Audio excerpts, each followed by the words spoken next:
बिस्मिल्लाहिर्रहमानिर्रहीम। जी अब्दुल अहद, ये आप ज्योमेट्री तक पहुंच गए हो, ठीक है। और इसको थोड़ा समझने के लिए पहले आपको दो तीन चीज़ों का पता होना चाहिए, फिर आगे जैसे जैसे हम बढ़ते रहेंगे और चीज़ें आपके जहन में आती रहेंगी। अभी जो बेसिक है वो मैं आपको बता रहा हूँ, ठीक है। ज्योमेट्री में ये स्ट्रेट लाइन जो है इसे हम कहते हैं लाइन, ठीक है। और ये डोनेटेड बाई होती है इस तरीके से, ठीक है। इसके ये इसका राइट हैंड है, ये इसका राइट हैंड है, ये इसका लेफ़्ट हैंड है। इनको हम नाम देते हैं। लेट्स सपोज इसको हम नाम दे देंगे ए, इसको हम नाम दे देंगे बी, ठीक है। और अगर हम ये शो करना चाहें कि ये लाइन ए बी है छोटे उसमें, तो हम लिखेंगे लाइन ए बी। इसके ऊपर हम एक लाइन लगा देंगे तो ये शो करेगा कि ये लाइन ए बी है। समझ आ रही है, ठीक है। दूसरा हम बात करेंगे इसमें एंगल्स की, ठीक है। तो याद रखो एंगल जो है इस फॉर्म से डोनेट होता है, ठीक है। एंगल को जब हमने मेंशन करना हो तो हम इसको इस तरीके से शो करते हैं, ठीक है। इसको हम इस तरीके से शो करेंगे तो ये एंगल होगा। क्यों एंगल होगा वो मैं आपको बताता हूँ, ठीक है। जब लाइन को हम डोनेट करते हैं इससे हम करते हैं, और एंगल को जब हमने डोनेट करना होता है तो इस तरह एंगल को करते हैं। जिस तरह 90 डिग्री का अगर एंगल, तो हम लिखेंगे एंगल 90, तो इट मीन्स के ये एंगल 90 डिग्री का है, ठीक है। या अगर हम कहेंगे G A is equal to angle 90, ठीक है। और डिग्री के लिए हम यहाँ पे वो डालते हैं। अच्छा, तो इसका मतलब है कि ए पे जो एंगल है वो 90 का है, या ए पे जो एंगल बनाना है वो 90 डिग्री का बनाना है, ठीक है। तो ये जस्ट एक इंफॉर्मेशन के लिए आपको, ठीक है। फिर उसके बाद हम जा रहे हैं, इसको थोड़ा सा मज़ीद हम आगे एक्सप्लेन करते हैं, ठीक है। इसको आप बार बार देखोगे वीडियो को तो आपको समझ आ जाएगी, ठीक है। तो एंगल्स बनते कब हैं? जब दो लाइंस एक दूसरे को इंटरसेक्ट करती हैं, मतलब काटती हैं, तो उससे जो चीज़ जो जो क्रॉस के ऊपर जो एलिमेंट बनते हैं वो एंगल्स कहलाते हैं। कोई भी आप ये देख लो, लेट्स सपोज जैसे आपके जो आपने मुझे पेज नंबर 1 भेजा हुआ है, ठीक है। उसके ऊपर मैं यहाँ पे लिख देता हूँ आपका पेज 1, ठीक है। पेज 1 वहाँ पे कुछ इस तरह का फॉर्मेट बना हुई है, ठीक है। अब ये देखो, ये दो लाइंस हैं। ये क्या है? ये दो लाइंस हैं। अब ये दो लाइंस कहाँ पे इंटरसेक्ट कर रही हैं? इंटरसेक्ट का मतलब होते हैं जहाँ पे एक दूसरे को काटती हैं, वो ये जगह है। जब ये एक दूसरे को एक पॉइंट पे काटती हैं तो उसके नतीजे में एंगल बनते हैं, ठीक है। एक एंगल ये बन रहा है, एक एंगल ये बन रहा है, एक एंगल ये बन रहा है, और एक एंगल ये बन रहा है, ठीक है। अब आप अगर इसको देखो कि मैंने कहा कि ये दो लाइंस एक दूसरे को इंटरसेक्ट कर रही हैं तो एंगल बन रहे हैं ये, ठीक है। अब लेट्स सपोज ये एंगल है कैसे, देखो। अब मैं इसको देखो, ये क्या है, मैं इसको एक नाम दे रहा हूँ मिसाल के तौर पे, ये ए है और ये बी है। इट मीन्स कि ये लाइन ए बी है। ये अभी मैंने बताया ये क्या है, लाइन ए बी। और ये क्या है, सी और ये डी, ठीक है। ये एक लाइन सी एंड डी है, और ये क्या है, ए बी। अब देखो ये लाइन कैसे बन रही, ये और ये अगर देखो, जो मैंने कहा कि एंगल बनता है, देखो ये और ये देखो, ये और ये हमने अगर, चलो इसको मैंने और सही तरीके से करता हूँ। देखो ये और ये देखो, ये एक एंगल है, ये वाला एंगल है, ठीक है। तो इस पॉइंट को भी हम नाम दे सकते हैं, कोई भी हम इस एंगल को, इस पॉइंट को हम नाम दे सकते हैं। तो मतलब बताने का ये है कि ये जो बन रहा है, ये एंगल बन रहा है। ये आप प्रोटेक्टर की मदद से भी, आप यहाँ पे अगर प्रोटेक्टर रखोगे तो आपको पता चल जाएगा कि ये एंगल कितने डिग्री का है। समझ आ रही है? बहुत आसान तरीके से मैंने आपको ये बता रहा हूँ कि ये एंगल फॉर्म कैसे। अब एंगल की टाइप्स बहुत सारी होती हैं, ठीक है। उनको हम बाद में पढ़ेंगे, लेकिन अभी जस्ट आपको समझना है, ठीक है। दूसरी बात ये है कि हमने ये देखना है कि भाई ये जो एंगल्स हैं जब ये बनते हैं तो इनकी प्रॉपर्टीज़ क्या होती हैं, ठीक है। इधर समझ आ गई कि जो स्ट्रेट लाइन है इसको हम ए बी एक लाइन है, जब दो लाइंस आपस में इंटरसेक्ट करती हैं तो वो क्या कहलाती हैं आपकी, वो आपके वो उसको इंटरसेक्ट करने के बाद जो एंगल बनते हैं वो इस शेप के होते हैं, जो मैंने आपको अलग करके बता भी दिया, ठीक है। अब हम चलते हैं थोड़ा सा आगे,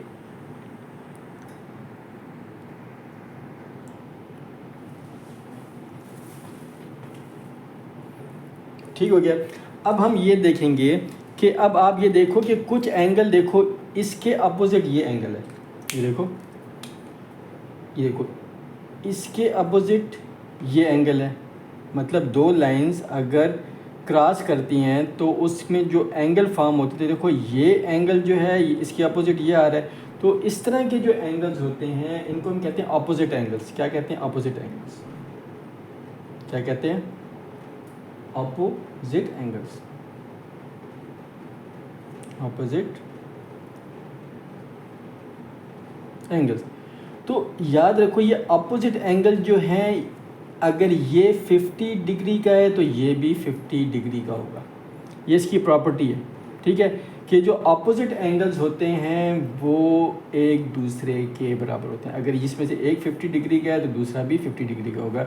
अगर एक को लिखा हुआ है बुक में कि ये 90 डिग्री का है तो ये वाला भी 90 डिग्री का होगा। समझ आ रही है? तो अपोजिट एंगल्स जो हैं वो क्या होंगे, अगर ये 70 का है तो ये वाला भी 70 का होगा। मिसाल के तौर पे मैं अगर ये कहूँ कि भाई अपोजिट एंगल की आपको आ गई समझ, ठीक है, कि अगर ये एंगल इसका अपोजिट क्या है ये, और इसका अपोजिट क्या है वो ये वाला एंगल है, ठीक है। अगर ये 50 है तो ये भी 50 के इक्विवेलेंट होगा, और ये अगर 50 है तो वो भी 50 के इक्विवेलेंट होगा। तो मिसाल के तौर पे अगर मैं आपको ये कहूँ कि अगर मैं इस एंगल को नाम दे दूँ ए, मैं इस एंगल को नाम दे दूँ ए, और इस एंगल को नाम दे दूँ बी, इस एंगल को नाम दे दूँ बी। समझ आ रही है? इस एंगल को मैं फ़र्ज़ करो नाम दे दूँ, ये वाला जो एंगल बन रहा है इसको मैं नाम दे दूँ ए, और इसके अपोजिट जो इस क्रॉस के बाद एंगल बन रहा है उसको मैं नाम दे दूँ बी। इट मीन्स कि ये दोनों अपोजिट हैं, एक दूसरे के बराबर हैं। तो मैं अगर कहूँ कि ए जो है वो 50 डिग्री के बराबर है, मैं अगर कहूँ कि A is equal to 50 degree, तो बी को फाइंड करो, तो बी को फाइंड करो, तो हम ये लिख सकते हैं कि B is opposite angle of A, B is opposite angle of A। तो मैं कह सकता हूँ कि भाई A 50 का है तो B भी क्या होगा, 50 के बराबर होगा। समझ आ रही है? क्योंकि ये इसकी प्रॉपर्टी, इसकी ज्योमेट्री की खूबी है कि जब भी कोई दो लाइंस आपस में एक ही पॉइंट पे, याद रखो कि एक ही पॉइंट पे जब क्रॉस करती हैं, जब दो लाइंस एक ही पॉइंट पे एक दूसरे को क्रॉस करती हैं तो उसके नतीजे में जो एंगल्स बनते हैं उसमें हर अपोजिट एंगल एक दूसरे के बराबर होता है। तो अगर ये 40 है तो ये भी 40 होगा, ये 70 है तो ये भी 70 होगा, ये 80 है तो ये भी 80 होगा, ये 90 है तो ये भी, क्योंकि इसके अपोजिट ये बन रहा है और इसके अपोजिट ये वाला एंगल बन रहा है। समझ आ रही है? तो इनको हम कहते हैं अपोजिट एंगल, ठीक है, कि जब भी एंगल, अगर कोई भी दो लाइन एक दूसरे को क्रॉस करती हैं उसके नतीजे में जो एंगल बनते हैं उसको हम क्या कहते हैं, अपोजिट एंगल कहते हैं, और वो दोनों की मेजरमेंट बराबर होती है, ठीक है। मतलब मेजर का अगर ये एंगल 50 डिग्री का है तो ये वाला एंगल भी 50 डिग्री का होगा, ठीक है। इसी के अंदर हम एक और चीज़ पढ़ लेते हैं। ये मैं आपके जो आपका पेज नंबर 1 है ना, मैं उसी पे जो लिखा है वही मैं आपको बता रहा हूँ, ठीक है। सप्लीमेंट्री एंगल्स क्या है?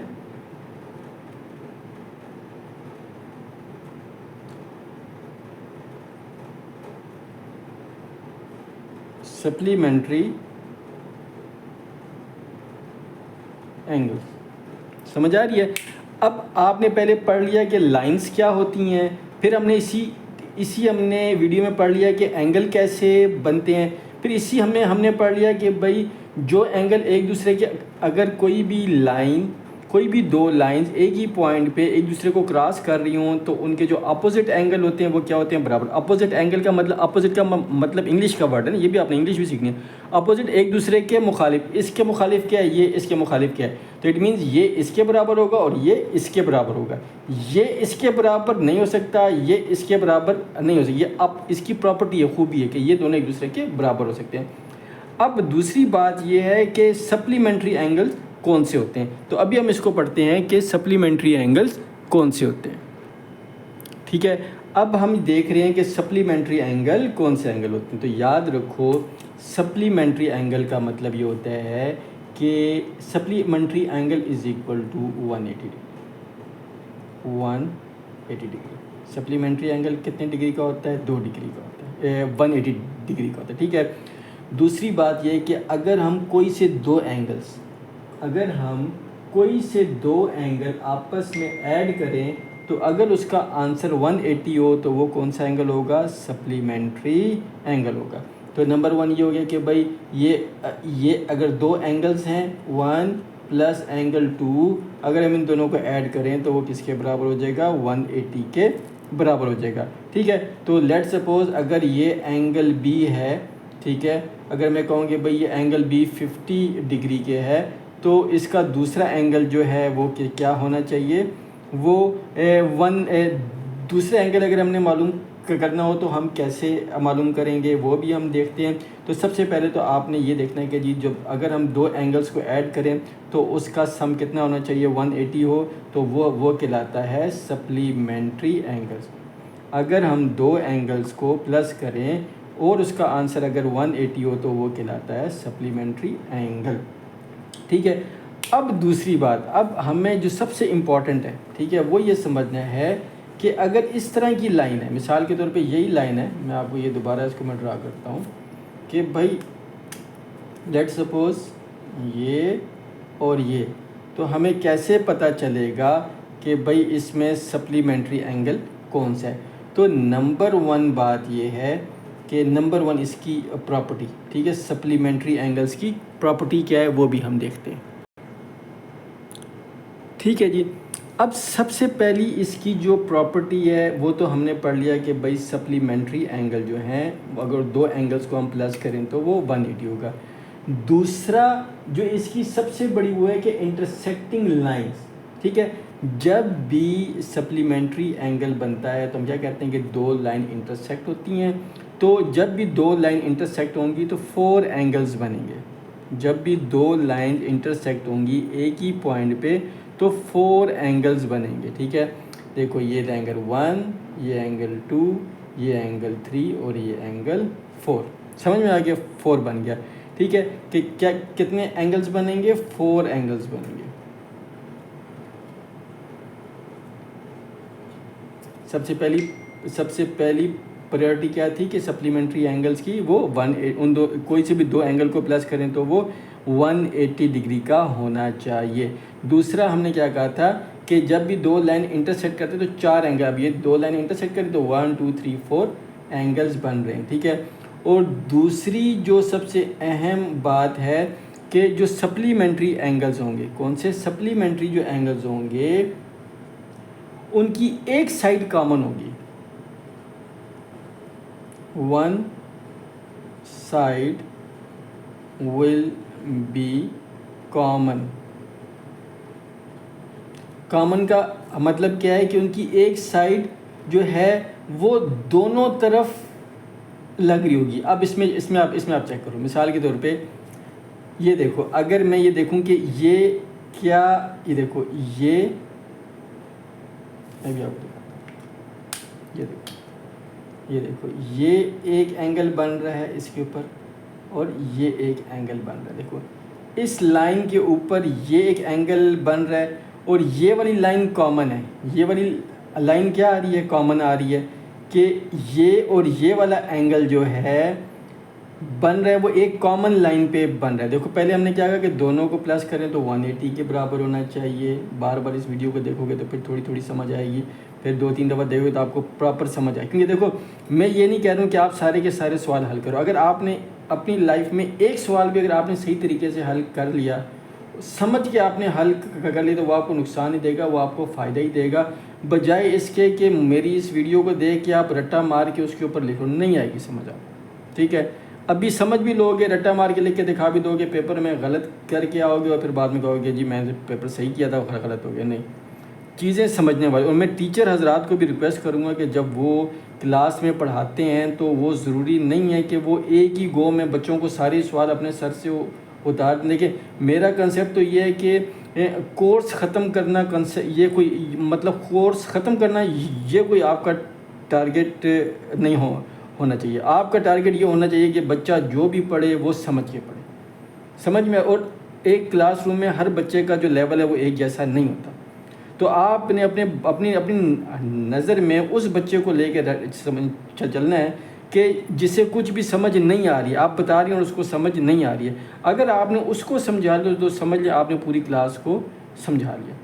तो कोर्स ख़त्म करना विद इन डेज, ठीक है ना, कि जी ये हमारा टारगेट है, वो कोई इतना बड़ा कोई आर्ट नहीं है, फिर आप जो है ना वो टीचर नहीं है। ठीक है, तो अभी हम कहाँ पे हमने कहा कि जो सप्लीमेंट्री एंगल्स हैं उन दोनों को अगर हम प्लस करें तो 90 के बराबर होगा। और अगर कोई भी दो लाइंस आपस में एक ही पॉइंट पे इंटरसेक्ट करेंगी तो वो 4 एंगल्स बनाएंगी, जिस तरह ये बना रही हैं।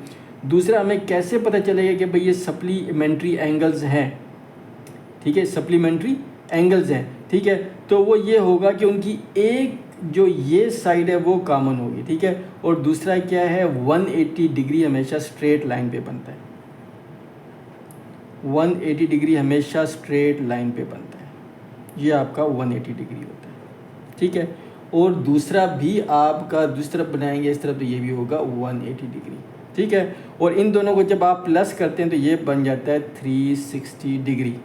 समझ आ रही है? इसीलिए हम कहते हैं कि जो हम एक राउंड सर्कल होता है इसका अगर हमने एंगल लेना हो तो ये आपका होगा 180 और ये आपका होगा 180, तो 360। हम नहीं कहते हैं कि भाई ये कैमरा 360 डिग्री, मतलब ये कि वो चारों तरफ देखता है, इस पॉइंट के चारों तरफ जो आप देखते हैं उसको हम कहते हैं 360 डिग्री। समझ आ रही है? मैंने बड़े आसान तरीके से आपको बता दिया कि स्ट्रेट लाइन के ऊपर जो एंगल बनता है वो 180 डिग्री का बनता है। अब मैं इसकी एक और एग्जांपल दे रहा हूँ, अगर आप लोग समझो। मैं इसी लेट सपोज में ये भी स्ट्रेट एंगल पे, 2, 3 भी स्ट्रेट एंगल पे अब ये 1 और 3 जो है, देखें इसमें खूबसूरती चेक करें, देखिए समझने वाली बात है अब्दुल्लाह।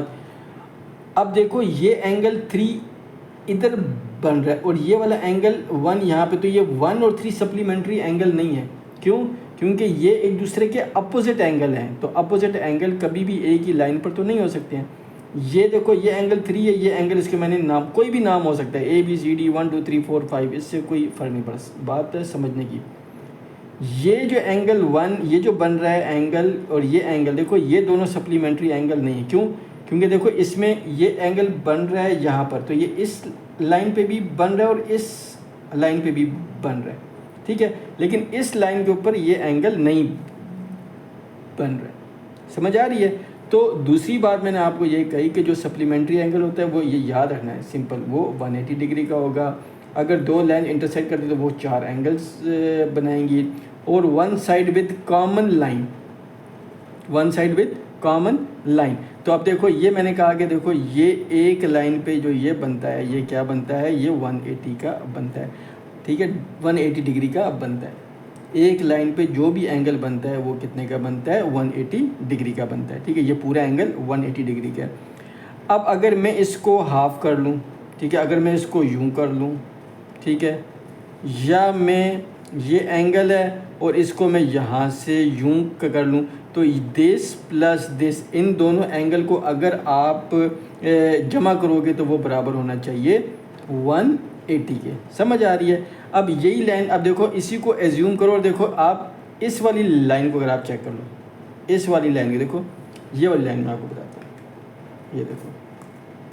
अभी आप इस वाली लाइन को कंसिडर करो, ये जो मैं भी एक लाइन आपको ये कर रहा हूँ, देखो ये वाली, ठीक है। अब देखो ये लाइन कैसे आ रही है, ये लाइन ऐसे आ रही है, ठीक है। तो इसके ऊपर जो पूरा एंगल बनेगा वो कितने का बनेगा, 180 का, और ये क्या होता है, सप्लीमेंट्री एंगल। और दूसरी बात देखो, इस लाइन के ऊपर एक लाइन जो इसको क्रॉस कर रही है, मैं इसको यहाँ तक ले आता हूँ। समझ आ रही है? ठीक है। तो अब ये वाला एक एंगल हो गया ए और ये एंगल हो गया बी, मैंने इसको नाम दे दिया। अब आपको अगर इस एंगल की मेजरमेंट मालूम हो कि ये एंगल कितने का है, तो ये वाला एंगल मालूम कर सकते हो ना इजीली, क्योंकि आपको पता है कि भाई ये सप्लीमेंट्री एंगल है, एक ही लाइन पे बन रहा है। तो अब ये देखो, ये वाली जो लाइन है ना, वो ये वाली है लाइन, ये वाली लाइन, ठीक है। और देखो ये वाली जो लाइन आ रही है, अब इसको आप भूल जाओ, इस लाइन को आप भूल जाओ, और ये वाली जो लाइन आ रही है, देखो ये लाइन आ रही है ये वाली, तो ठीक है। अब ये देखो ये आपका आ गया। अब ये वाला जो एंगल बन रहा है ये सप्लीमेंट्री एंगल, क्योंकि स्ट्रेट लाइन आ गई, ये इसके ऊपर इस पर ये क्रॉस हो रहा है, ठीक है। तो अगर आपको ये वाला एंगल मालूम हो तो ये वाला एंगल तो आप इजीली मालूम कर सकते हो, है कि नहीं।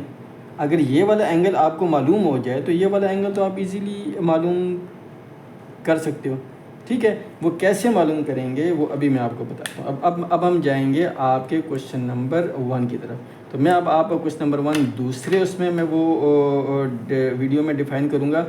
इसको अभी आपने जस्ट इसको समझना है, देखना है। दूसरी भी याद रखो अब्दुल्ला बेटा, आपने मेरा अपने स्टूडेंट्स को ये मशवरा होता है कि आप कोई भी एक क्वेश्चन अच्छे तरीके से समझ लो, बाकी वो छोड़ दो, ठीक है। ग्रेड मार्क्स वो, लेकिन आपको अगर समझ नहीं आ रही है और आप बेशक सारे रट्टे लगा के कर लो, जिस तरह आप वो मतलब हम बताते हैं किसी को अगर हम कुछ सुना रहे हैं तो हम इस तरीके से सुना रहे हैं कि अगले को समझ भी नहीं आ करके कि भाई बस हम इस तरह सुनाते, तो वो तो फिर फ़ायदा नहीं हुआ कि आपने रट्टा लगा लिया और आगे बता दिया।